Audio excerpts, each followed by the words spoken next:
미국과 일본은 극장 산업의 매출을 회복을 했는데 한국만 유일하게 예외라는 거예요. 그 중심에 누가 돌아오고 있지 않느냐? 20대 여성이 돌아오고 있지 않다. 그럼 도대체 20대들이 어디 있나? 라고 들여다보니까 야구장이었던 거죠. 마케팅에서도 핵심 고객을 키스톤 컨슈머라고 부릅니다. 많은 기업들한테 소비력이 조금 약해도 를 한번 맺어두면 모든 기업들의 고민은 다음 먹거리예요. 삼성전자든 하이닉스든 큰 판이 벌어지니 에너지를 본격적으로 하겠다는 거예요.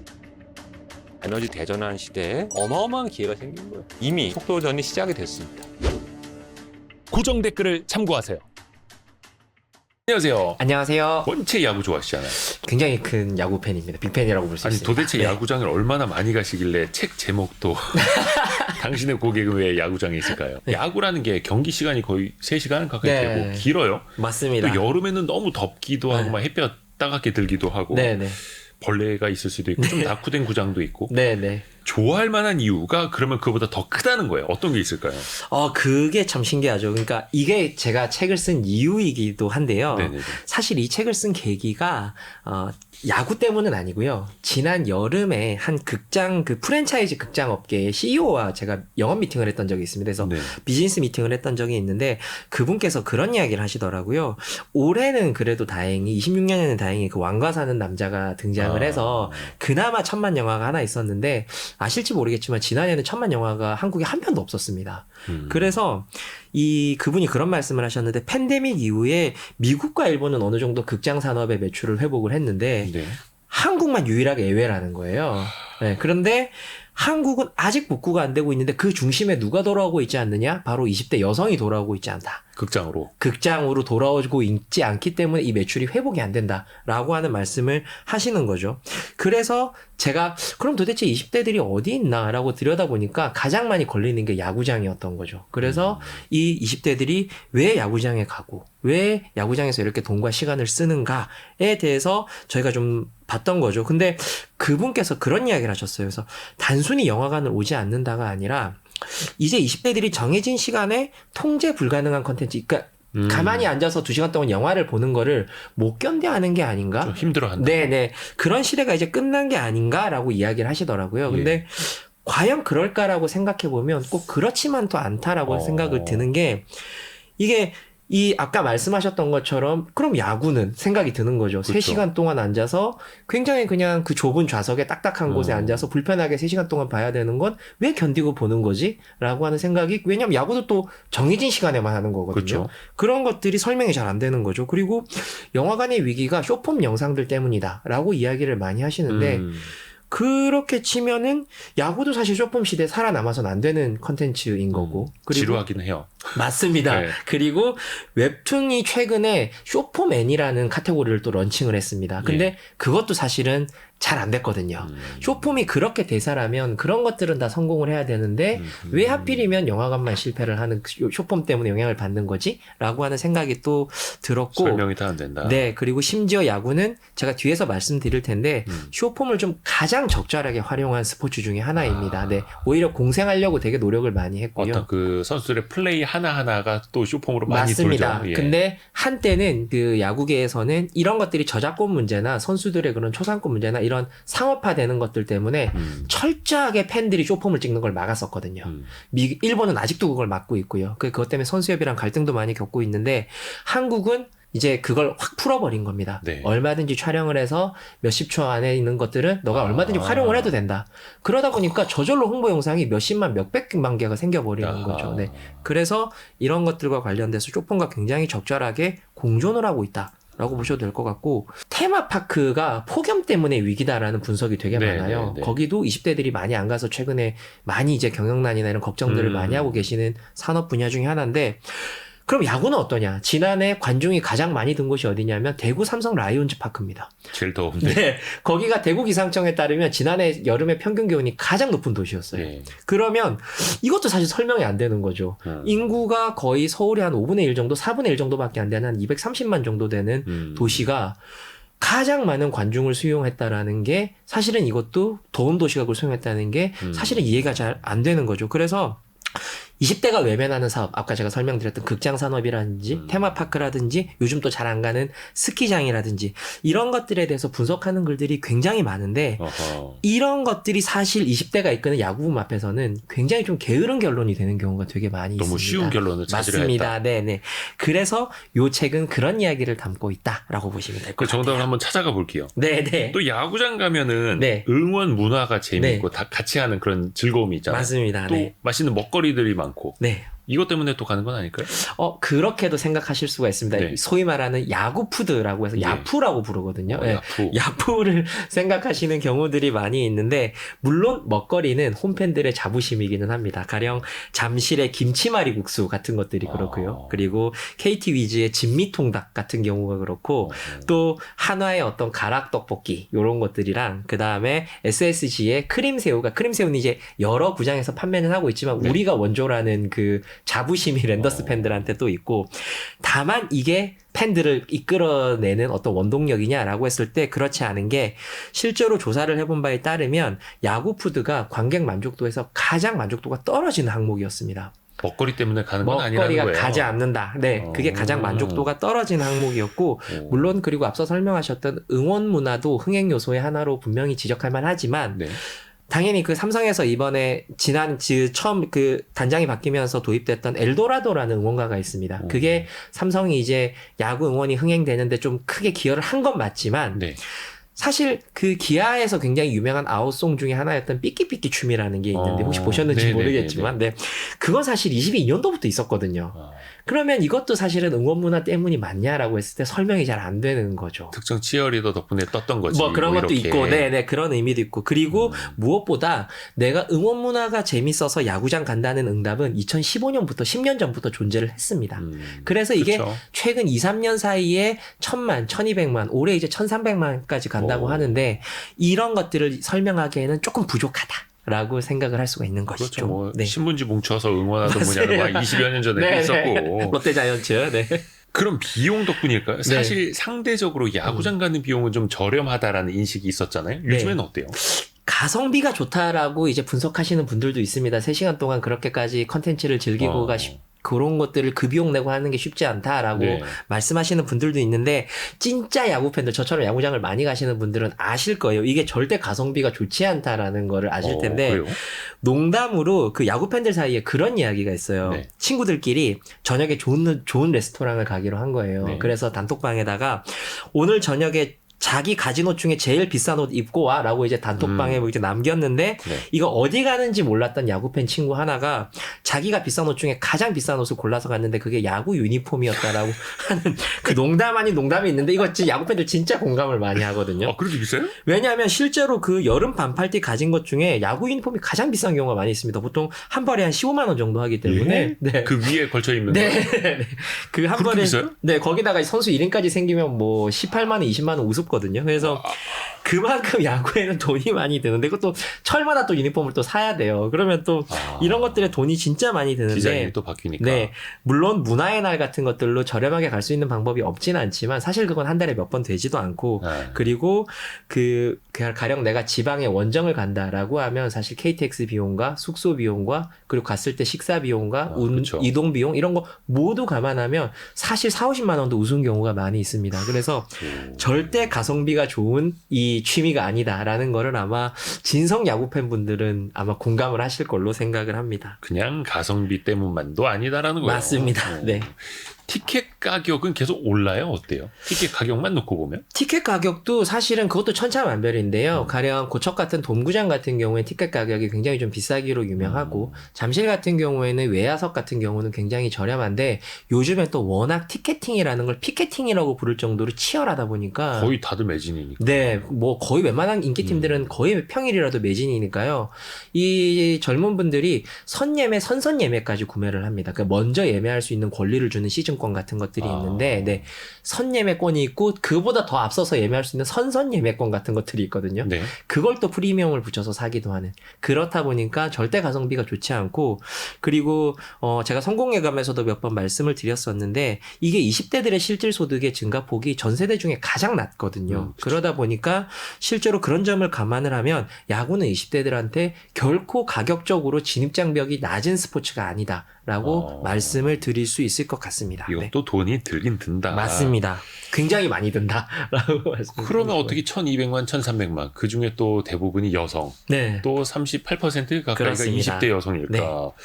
뭔가 좀 실내에 있기보다는 그래도 뻥 뚫린 공간에 가고 싶다. 특히 이제 코로나 팬데믹을 겪으면서 그런 니즈가 더 많이 반영된 건 아니고요? 그랬을 수도 있는데요. 이게 예. 코로나 이후에 앞서 제가 잠깐 설명드렸던 것처럼 그러면 캠핑 시장이랄지 스키장이랄지 테마파크랄지 이런 것들은 사실 이게 쇠락하고 있는 게 약간 설명이 더 안 되는 지점들이 좀 있거든요. 분명히 야외에서 내가 뭔가를 즐긴다라고 하는 것들이 굉장히 큰 프리미엄적인 요소를 작용하는 건 맞습니다. 근데 그것만이다라고 할 때는 조금 아쉬운 측면들이 있죠. 말씀드렸던 것처럼 관중이 스스로 이 시간을 통제할 수가 없거든요. 이 야구라는 게. 그렇죠. 그리고 이걸 뭐 자연 그대로의 시간이라서 내가 경기를 막 2배속으로 볼 수도 없고 그 야구 그리고 가끔 보시면 아시겠지만 축구처럼 막 스펙터클하지도 않습니다. 이게 90분 내내 막 공이 오고 가고 이러는 것도 아니라서 이 자연 그대로의 시간을 즐길 수밖에 없어서 요런 것들도 역시 좀 설명하기 좀 어려운 측면들이 있고 또 그 야구장마다 캠핑석이나 가족 잔디석, 뭐 바베큐석 같은 것처럼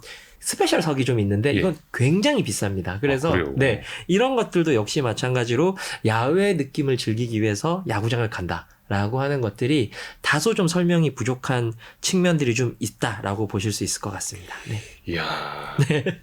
먹거리 때문만도 아니고 가성비 때문만도 아니고 야외이기 때문만도 아니고 그러면 뭔지 왜 야구가 돈이 되는지 사람이 그렇게 몰리는지 이제 답을 또 찾아가 볼게요. 좋습니다.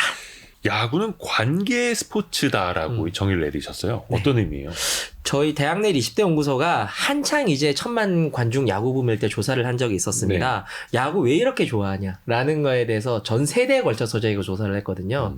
굉장히 놀라운 결과가 뭐냐면 저 같은 X세대나 혹은 86세대 분들은 내가 연고지 때문에 야구 좋아하지. 내가 연고지 때문에 야구 응원하지. 네, 내가 부산 사람이라서 롯데자이언츠 응원하지. 내가 광주 사람이라서 기아 타이거즈 응원하지. 라고 하는 비율이 40대, 50대들은 굉장히 높았어요. 거의 대부분. 네, 거의 대부분이 그랬는데 놀랍게도 20대, 특히 20대 여성들은 그 비율이 가장 낮았습니다. 내가 대전이라서 한화를 응원한다라는 비율이 가장 낮게 나타났고 그럼 도대체 왜 그러면 야구를 응원하시냐 어떻게 응원팀을 선택하셨냐라고 물어봤더니 친구들과 같이 가려고 야구팀을 선택했다라고 하는 비율이 굉장히 높게 나타나는 거죠. 그래서 나는 대구 사람이지만 친구가 이게 너무 재밌다 그래가지고 이 마포 사는 친구였는데 친구 따라 잠실구장 갔다가 외야에서 바라본 삼성 라이온즈의 구자욱 선수가 너무 잘생겨서 같이 구자욱 선수를 응원하고 싶어서 그 친구와 대구 삼성 라이온즈를 응원했다라고 하는 마포에 거주하는 20대 여성의 인터뷰도 있었고요.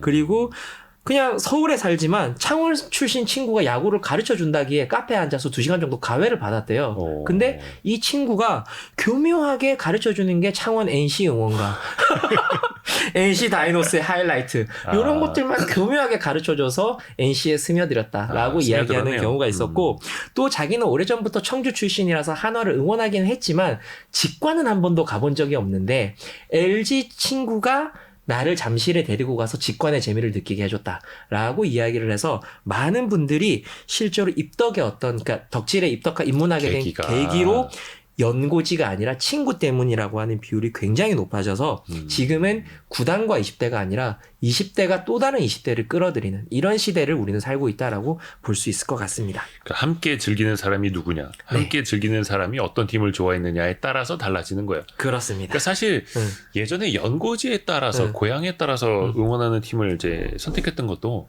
아버지들이 좋아하는 팀. 그렇죠. 그렇죠. 아버지 따라서 같이 간 야구장 네. 뭐 이렇게 또 이어지는 경우도 많았으니까. 미국은 아직도 그 문화가 남아 있어서 왜냐하면 이게 100여 년 정도 팀들이 이어가면서 가령 내가 시카고 컵스를 응원한다라고 하면 시카고 컵스를 3대가 응원하고 있다라는 거에 굉장히 큰 자부심을 느끼거든요. 그래서 뭐 컵스 패밀리 이런 식의 해시태그도 굉장히 많은데 미국은 워낙 땅덩어리가 넓으니까 그런 것도 있죠. 예를 들어서 시애틀에 살면서 뉴욕 팀을 응원하기란 쉽지 않죠. 쉽지 않죠. 시간 차이도 많이 나고. 쉽지 않습니다. 네.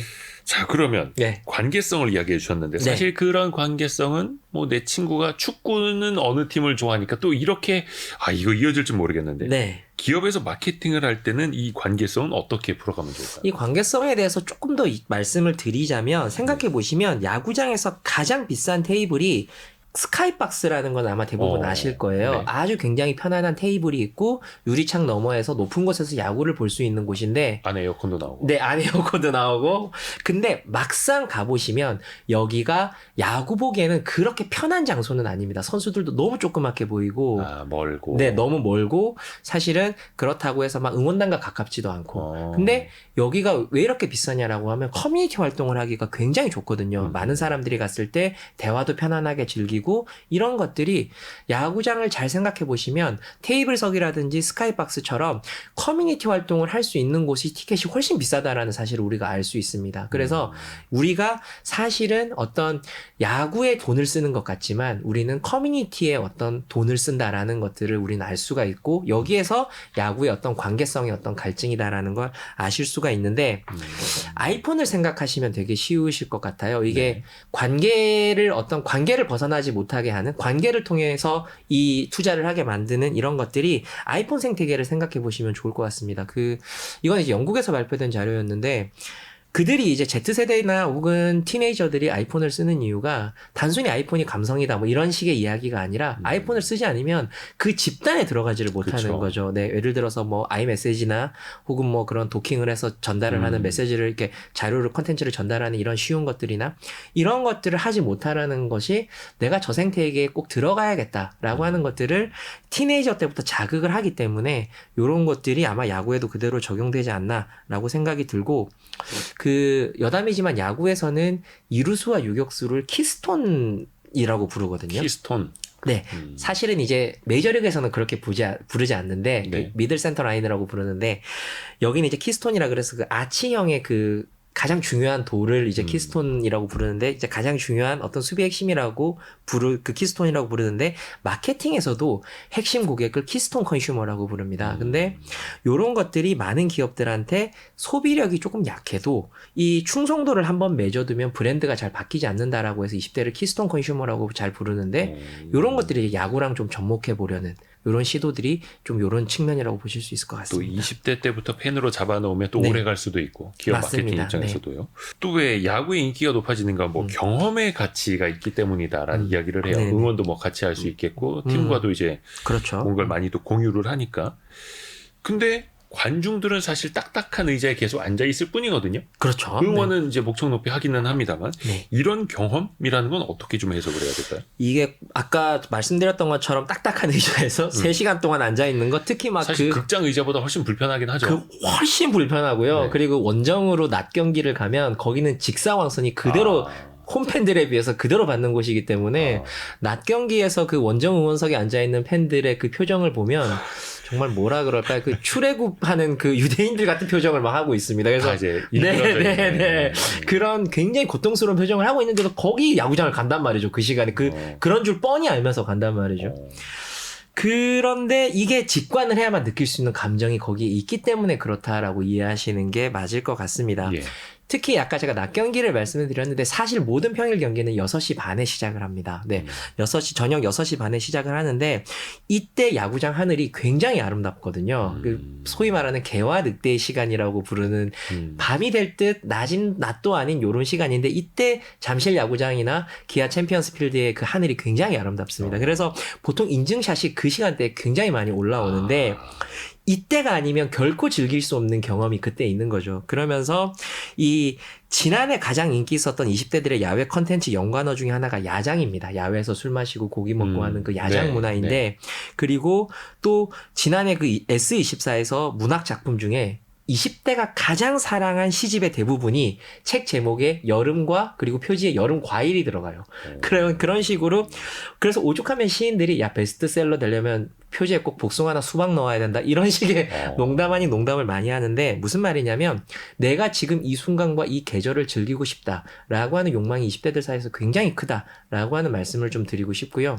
그래서 그 계절감을 느낄 수 있는 스포츠로 실내에서 하는 농구나 배구보다는 야구장이 훨씬 더 적절하고 그리고 가끔 하는 축구장보다는 매일 하는 야구장이 그들에게 굉장히 매력적이라고도 볼 수 있을 것 같습니다. 또 그리고 경험 컨텐츠에 대해서 말씀을 드렸는데 그 랜더스필드에 바베큐 존이라는 게 하나 있습니다. 네. 바베큐 존이라는 게 있는데 생각해보면 아니 그냥 고기 누가 구워주면 네. 그거 그냥 갖다 주는 거 먹으면 되지 않나라는 그쵸, 생각을 그쵸. 할 수도 있는데 뭐하러 야구를 보면서까지 고기를 구워 먹어야 돼요? 거기 네. 야외석에 그 외야석에 앉아있으면 고기 냄새 진짜 많이 나거든요. 그래서 진짜 군침이 도는데 네. 이거를 이른바 이케아 효과라고 해서 내가 직접 결과를 만들기 위해서 내가 어떤 노고와 품을 들이면 이 경험을 굉장히 긍정적으로 합리화시키게 됩니다. 인간은. 네. 그걸 이제 그 직접 조립하는 가구에서 따온 이케아 효과라고 부르는데 요런 것들이 야구장에서 바베큐 존 같은 데서 통하는 것이죠. 그래서 나는 이 맛있는 고기를 먹기 위해서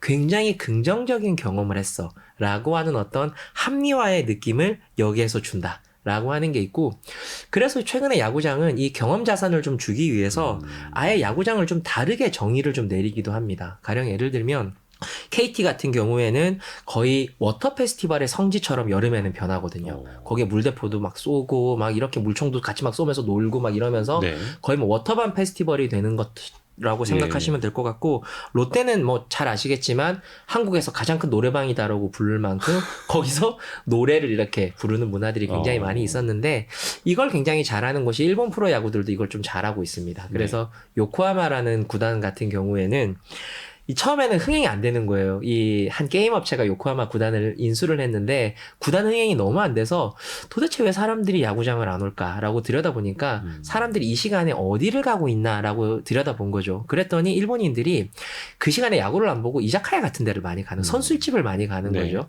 그래서 그러면 오히려 요코하마 구장을 아예 거대한 식당이라고 홍보를 하자라고 이야기를 해서 야구는 그냥 부가적인 컨텐츠고 그렇게 재정의를 하는 경험을 통해서 흥행을 지금 그래서 거의 뭐 구단 흥행에서 1, 2위를 다투고 있는 기업인데 그렇게 이렇게 전복시켰던 그런 경험들도 있습니다.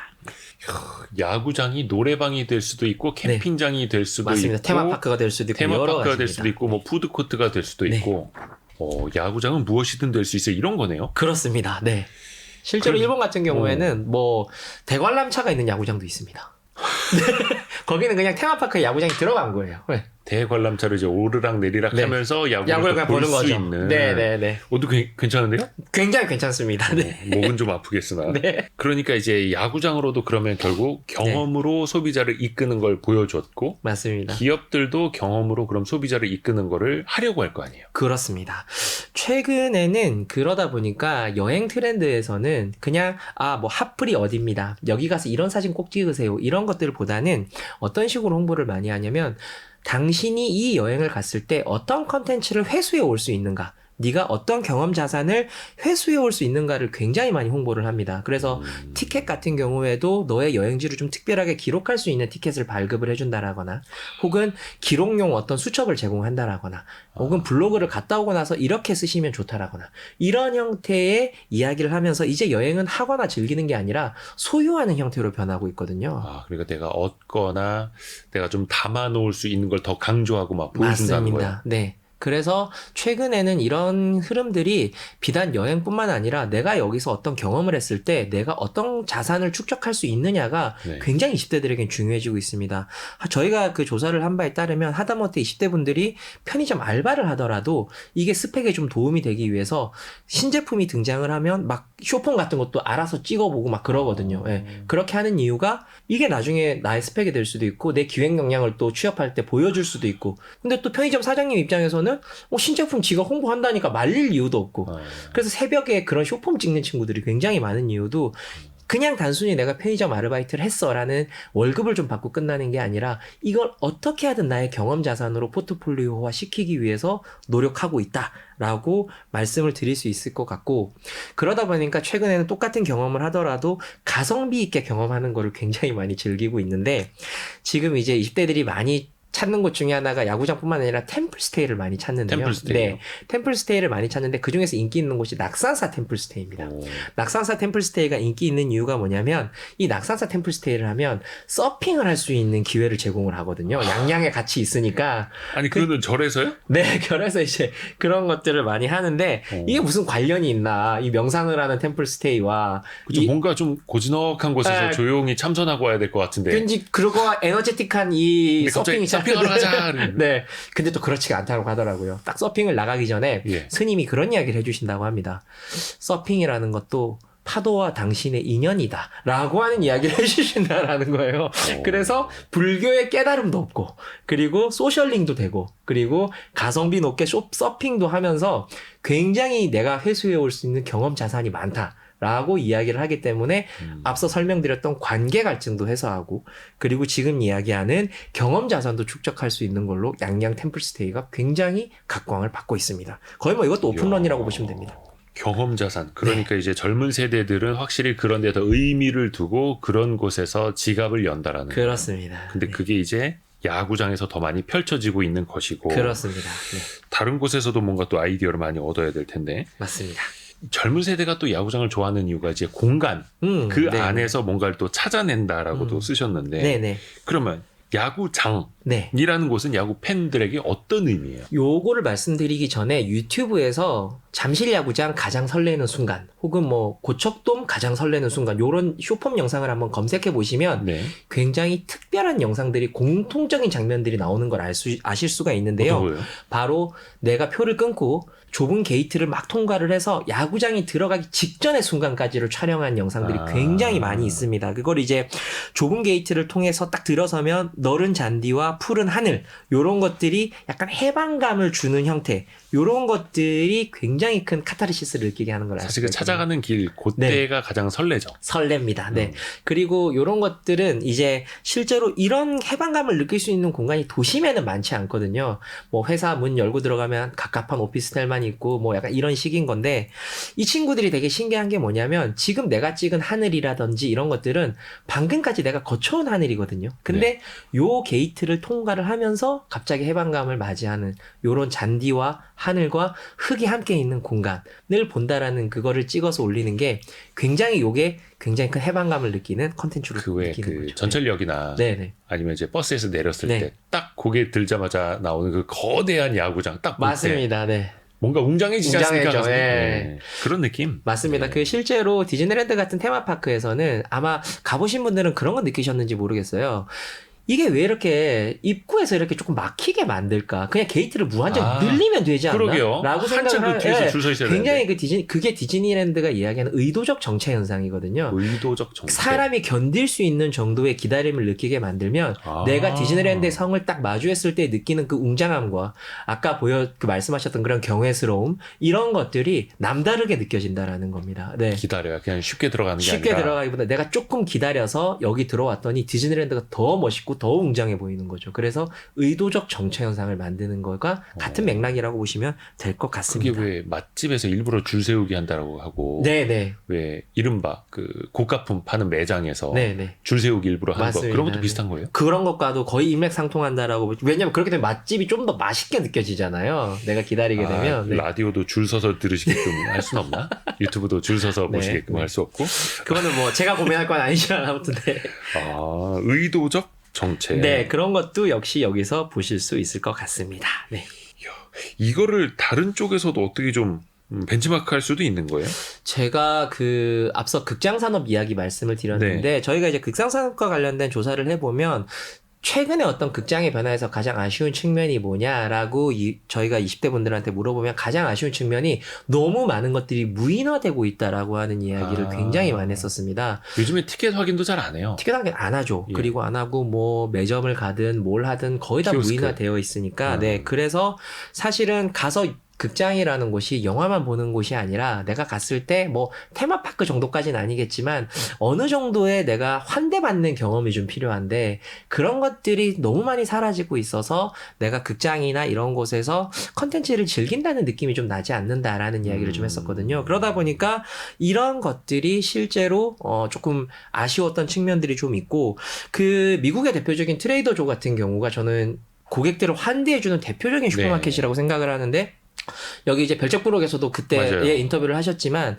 그런 것들이 사실은 뒤에서 사람들이 좀 줄을 기다리고 있더라도 지금 내 눈앞에 있는 고객들에게 굉장히 많은 정성을 쏟고 환대를 해주고 또 상담을 해주고 이러는 것들에 대해서 사람들이 거기에서 더 깊은 어떤 라포와 커뮤니티가 형성된다라는 말씀을 해주셨는데 바로 그런 맥락이라고 보시면 될 것 같습니다. 그래서 실제로 미국에는 최근에 이제 막 스타벅스랄지 다른 굉장히 대형 프랜차이즈를 위협하고 있는 블랭크 스트리트 커피라는 데가 있습니다. 네, 거기가 이제 AI와 초고속 커피 머신을 이용을 해가지고 굉장히 커피를 빠르게 내리고 그리고 시간을 절약하는 그런 커피숍으로 굉장히 유명한데 그렇게 해서 지금의 커피숍을 굉장히 위협하고 있는데 초스피드 커피숍. 초스피드 커피숍인데 그러면 이렇게 아낀 시간을 어디에 쓰고 있느냐? 직원을 줄이는 것도 아니에요. 그렇게 모두 자동화 시켜가지고 모두 아낀 시간을 직원들이 고객과 커뮤니케이션 하는데 쓰고 있는 거죠. 이게 약간 좀 이해가 안 되는데 정작 그렇게 빠르게 커피 내려서 무인화 시켜놓고 맞습니다. 직원들은 고객이랑 또 얘기하고 맞습니다. 있어요? 직원을 정리해고하거나 이렇게 하는 것들이 아니라 그 시간을 사실은 직원들이 커뮤니케이션을 하는데 쓰고 있는 거죠. 그래서 많은 그 미국인들이 하는 말이 뭐냐면 스타벅스는 매장 직원의 이름을 잘 모르지만 블랭크 스트리트 커피는 내가 매장 직원의 이름을 안다라고 이야기를 했었습니다. 그래서 같은 값의 커피를 마시더라도 사실 그러면 내가 알고 있는 매튜가 근무하는 곳으로 가지 이렇게 돼버리는 거거든요. 그래서 오히려 더 이 스킨십 때문에 그 커피숍을 간다라고 하는 이야기를 했어가지고 여기는 사실 자동화가 문제가 아니라 실제로는 고객과의 스킨십에 투자를 하고 있다라고 보시면 될 것 같습니다. 근데 사실 스타벅스도 그 왜 차인벨 같은 거 맞습니다. 전자벨 안 쓰잖아요. 진동벨. 그리고 누구누구 고객님, 정은우 고객님 하고 불러주잖아요. 맞습니다. 물론 그게 시끄러울 때 안 들려서 문제기는 한데 그게 고객과 직접 스킨십을 하고 얼굴을 보고 음료를 건네줘야 한다. 뭐 그쪽의 철학이라고 하는데 그렇습니다. 사실 이거는 이제 좀 기계적으로 느껴지죠. 그렇죠. 그리고 블랭크 스트리트만큼 너무 치밀하게 자동화되어 있지 않기 때문에 사실은 스태프들이 음료 만드는 데 시간을 대부분 할애하기는 합니다. 네. 그렇죠. 그리고 자꾸 뭐 이대호 고객님 10번 불렀는데 안 가지려고 이제 짜증나고 되게 기계적으로만 느껴지는 게 아니라 음료는 내가 빨리 받아서 마실 수 있고 그런데 그 바리스타와는 진짜 제대로 오랫동안 인간 대 인간으로 대화를 하고 다르네요. 하다못해 일상 대화 맞습니다. 경험이라는 거. 다시 또 이제 야구장에서 배울 수 있는 걸로 가볼 텐데 이거는 야구장에서 배워서는 안 될 것 같긴 한데 야구 팬들이 항상 화가 나 있을 때가 좀 있습니다.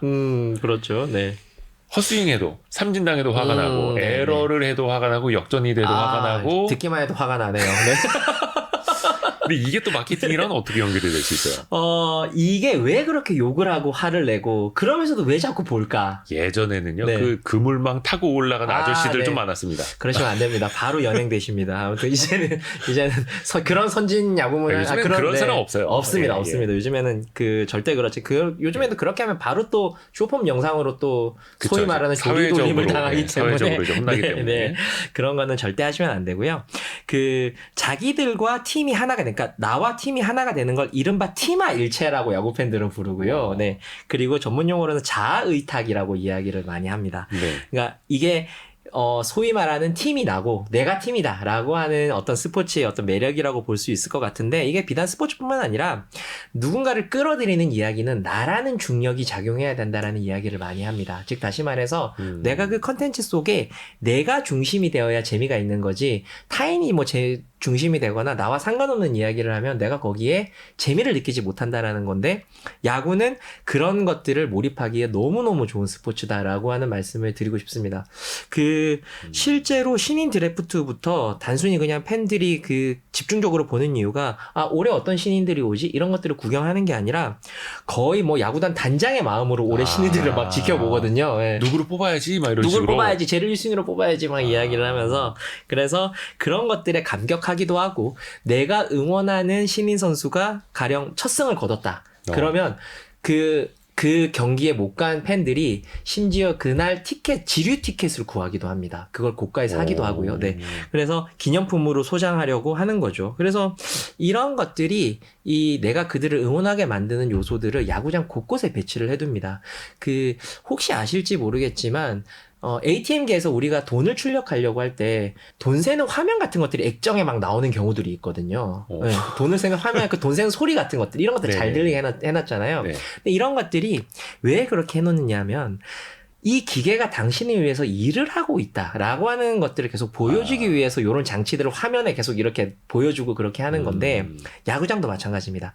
야구장도 우리가 당신을 위해서 노력하고 있다라는 걸 보여주기 위해서 한 1시간 반에서 빠르면 2시간 전에 경기장을 개방을 합니다. 개방을 해서 선수들이 훈련하는 장면까지 다 볼 수 있도록 그걸 이제 전문 용어로 오픈 프랙티스라고 하는데, 네네네. 이 오픈 프랙티스 장면을 공개를 합니다. 그래서 팬들이 와서 보면서 제가 오늘 타격감이 좋네, 제가 오늘 컨디션이 좋네라고, 물론 그렇게 되지 않죠. 팬들의 바람대로 절대 되지 않지만 결론은 뭐냐면 선수들이 나를 위해서 노력하고 있구나라고, 승리를 위해서 노력하고 있구나라는 감정을 심어주게 됩니다. 그래서 팀과 내가 지금 같은 목표를 위해서 달려가고 있다라고 느끼게 되는 거죠. 같이 느낄 수 있게끔. 맞습니다. 근데 그게 팬들이 알아서 느끼는 게 아니라 네. 야구팀이 그렇게 마케팅 장치들을 설정을 해놨다는 거예요. 그런 거죠. 이게 굉장히 주목할 만한 요소인데요. 네. 즉 다시 말해서 뭐 그런 좋아하는 요소들을 많이 넣는 게 중요한 게 아니라, 네. 팬과 기업이 같은 목표를 우리는 가지고 있어라고 믿게 만드는 게 핵심이라는 그러니까 거죠. 단순한 승리가 아니라. 맞습니다. 네. 우리는 같은 목표를 위해서 노력하고 있어라고 하는 것들. 혹시 여기 청취자분들 아실지 모르겠지만, 방수포로 만든 그 외국의 유명한 재활용 가방이 하나 있습니다. 크라이탁이라고 하는. 네. 네. 근데 그게 물론 그냥 매립하면 쓰레기가 되는 방수포를, 그러니까 우리로 따지면 그 천막 같은 거예요. 천막 같은 거죠. 네, 그 트럭 천막 같은 건데, 그걸 이제 그걸 방수포로 만드는 가방이 환경에도 좋을 수 있죠. 하지만 그걸 매립하는 것보다는 환경에 좋지만, 그 방수포를 씻는 과정에서 발생하는 수질오염도 만만치 않거든요. 그 세제나 이런 것들이 굉장히 강력한 세제를 쓰기 때문에. 근데 핵심은 뭐냐면, 이거는 친환경이고, 그리고 우리는 함께 환경을 위해서 노력하고 있어라고 믿게 만드는 게 사실은 더 중요한 거거든요. 그걸 가능하게 하는 것도 역시 이 같은 목표를 꿈꾸게 하는 어떤 그 마케팅의 기술이라고 할 수 있을 것 같습니다. 네. 같은 목표를 꿈꾸게 하는. 그러니까 사실은 성적이 안 좋아도 맨날 꼴찌를 해도 응원할 수 있는 게, 네. 그러니까 겉에서 봤을 때는 순위나 성적, 결과만 봤을 때 이해를 할 수 없지만, 그 같은 서사가 있다는 거예요. 하지만 우리는 이제 같이 노력하고 있다라는 서사를 이제 하는 거라고 볼 수 있겠죠. 네. 그러니까 왜 한동안 유행을 했지만 금방 끝나고 지는 것들, 그런 것도 서사가 없기 때문이고요. 그러면 뒤집어서 생각해. 뭐 이를테면 두쫑쿠나 뭐 이런 K 디저트 같은 것들이 대표적일 수 있을 것 같은데요. 꼭 그런 것만은 아니다. 여기에도 사실 서사가 있긴 있습니다. 그 두쫑쿠 같은 경우에는 실제로 어느 이제 셰프가 레시피를 자기가 공개를 하면서 많은 디저트 카페가 이걸 가져다 썼으면 좋겠다라고 이제 막 자발적으로 홍보를 하면서 유명해진 또 서사가 나름 있긴 하거든요. 네. 그래서 문제는 서사 그 자체가 아니라 이게 나도 확인하고 싶은 서사이냐가 굉장히 중요합니다. 무슨 말이냐면, 디저트는 사실 맛이 빠르게 확인되고 나면 인기가 끝나버리는 그 사이클을 가지고 있는데, 이제 중요한 것은 서사를 확인하고 싶게 만드느냐 아니냐가 핵심이다라는 거죠. 생각해보면 우리는 서사를 좋아하는 게 아니라 서사를 확인하고 싶어하는 욕망들이 있거든요. 네. 가령 이런 겁니다. 최근에 이제 깐부치킨이 막 인기가 있었던 이유는, 깐부치킨이 막 굉장히 맛있었거나 그랬었던 게 아니라, 거기에 젠슨왕이 가서 내가 그 자리에 한번 앉아보고 싶다라고 하는 그 서사의 확인이라는 개념이 또 있다는 거죠. 젠슨왕이 앉은 자리. 네네. 그래서 내가 거기에 가고 싶어서 뭔가 어떤 부자들의 스토리텔링 이런 것들과 거기를 내가 직접 내 눈으로 확인해보고 내가 한번 앉아보고 싶다라는 그 확인의 과정과 그 경험을 내가 해보고 싶다라는 게 여기에 작용한다라는 거죠. 제가 친구 때문에 야구를 응원하게 됐다라고 하는 것도 대부분이, 아니 도대체 저게 야구가 뭔데 저렇게 내 친구들이 환장을 하는 거야? 라고 하는, 자기도 나도 지금 저 서사를 좀 확인해보고 싶어 라고 하는 거를 굉장히 많이 자극했던 것도 크다라고 볼 수 있을 것 같습니다. 도대체 뭐길래? 네. 뭐길래? 근데 그게 왜 그냥 맛집으로 유명한 집들은 한번 가보고 에이 별로네, 이거 다 마케팅이었네 이렇게 실망을 할 수도 있는데, 실제로 야구 같은 경우에는 들어가서 보면은 또 거기에 빠져들게 되는 거죠. 네. 그게 이제 제품력일 수도 있을 테고. 맞습니다. 다른 이제 상업적인 걸로 또 보자면 경기력도 중요합니다. 그러게. 그러니까 아까 팀아 일체라고 했어요. 네, 팀과 나가 이제 하나가 된다. 네. 근데 사실 굿즈 사는 것도 하나의 또 재미이기도 하고 그렇죠. 유니폼을 네, 사입는 네, 것도 네. 하나의 재미라고 하는데 네. 이게 또 금방 또 품절이 되는 것도 있다면서요. 그렇죠. 근데 이거를 또 의도하는 거예요. 이걸 이제 솔드아웃이라고 이제 예. 이야기를 하는데 요게 이제 마케터로서의 가장 매력적인 단어가 사실은 솔드아웃이다.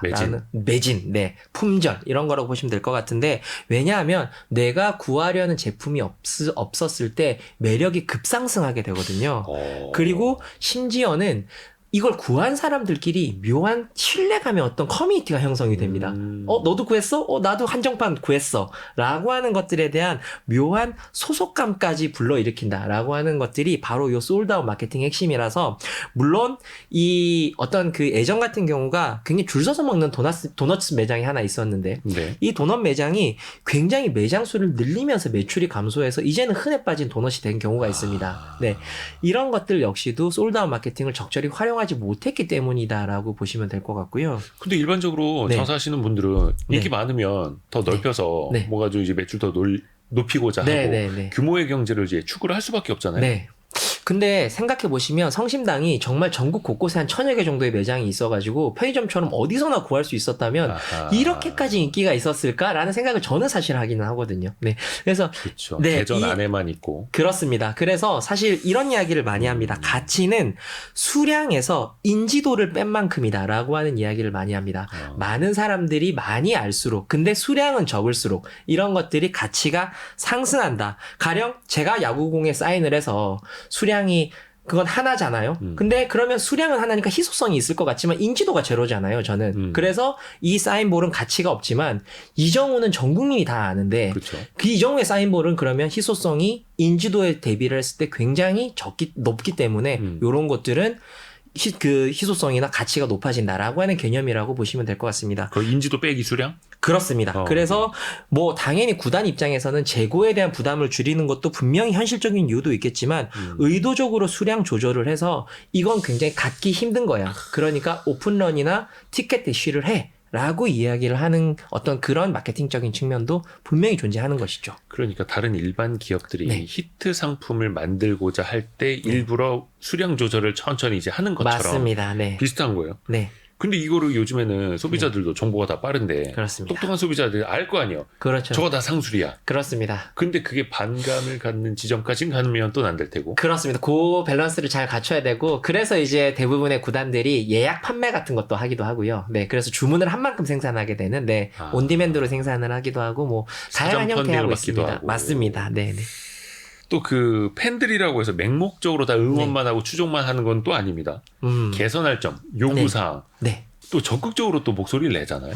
그야말로 20대들한테 가장 중요한 키워드 중에 하나가 바로 피드백이라고 제가 말씀을 드리고 싶은데 가령 대표적으로 인간 심판이 판정을 할 때, 그러니까 ABS가 판단하기 전에 이 공정하지 않다라는 의견들이 계속 있어 왔거든요. 늘 오심에 대한 것들이 있었는데 그때 이제 늘 이제 그런 것들을 변명하는 것들이 대부분 뭐 오심도 경기의 일부다라고 이야기를 했는데 20대가 생각하면 할수록 그렇지 않은 거죠. 심판의 권위는 그런 데서 오는 게 아니라 공정함에서 와야 되는데 오심의 일부라는 게 납득하기가 어려운 거죠. 근데 KBO가 그거에 대한 굉장히 발빠른 어떤 행보를 보였던 게 20대들에게 사랑을 받았던 어떤 그 주안점으로 저희가 주요하게 작용했던 포인트로 저희가 보여지고 있습니다.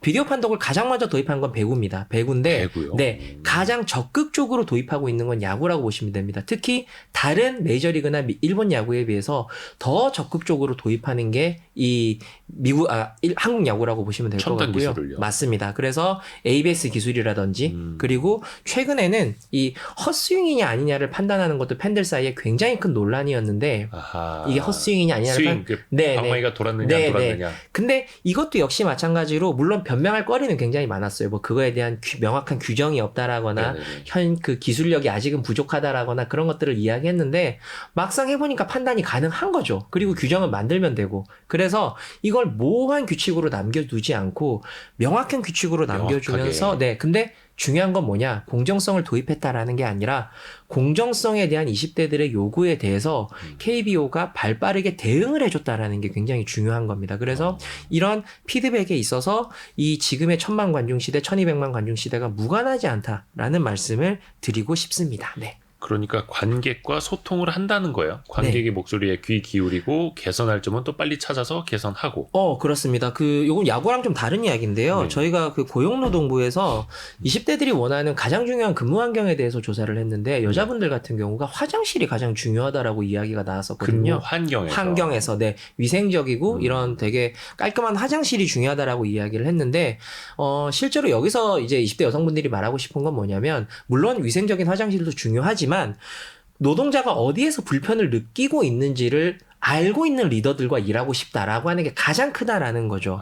네. 그래서 이런 소통을 할 수 있는 리더냐, 그리고 내가 어디에서 불편과 불만과 고민을 가지고 있는지를 좀 들여다볼 줄 아는 사람이냐, 같은 것들이 굉장히 중요한 어떤 포인트로 작용을 하고 있다라고 보시면 될 것 같고, 그리고 메이저리그의 템파베이 레이스라는 굉장히 꼴찌 팀이 하나 있었는데, 여기가 경영이 굉장히 나빴었습니다. 근데 여기가 이제 20대 여성들과 여성 팬들을 끌어들이기 위해서 가장 먼저 한 일이 뭐냐면 바로 구장의 여자 화장실을 개선하는 거였습니다. 네, 이런 것들도 역시 무관하지 않다라는 말씀을 드릴 수 있을 것 같습니다.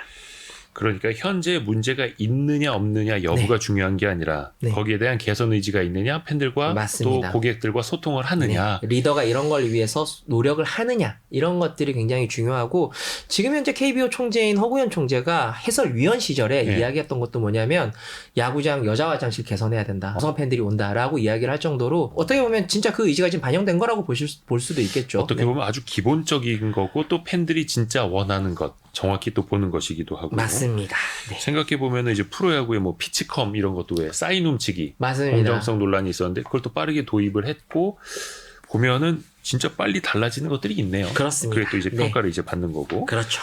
당신의 고객은 왜 야구장에 있을까? 정은우 본부장의 신간 책 바탕으로 우리가 별책부로 함께하고 있는데요. 마지막으로 이 책의 핵심 구절 하나를 직접 낭독을 좀 부탁드리려고 합니다. 네, 이 책의 초반부에 등장하는 내용인데요. 읽어드리겠습니다. 중요한 것은 지금 무엇이 유행하는지가 아니라 왜 하필 지금 여기서 그들에게 유행하는가의 관점이다.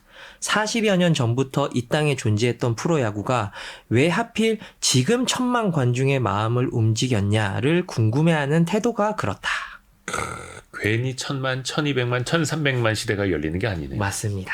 프로야구. 그러니까 사실 오늘 우리가 읽은 책은 당신의 고객은 왜 야구장에 있을까인데 야구만 이야기하는 책이 아니라 야구를 통해서 모든 기업이 또 모든 자영업자가 배울 만한 내용들이 있다라는 것도 강조를 해드려요. 대학내일 정은우 본부장과 함께 읽어봤습니다. 고맙습니다. 고맙습니다.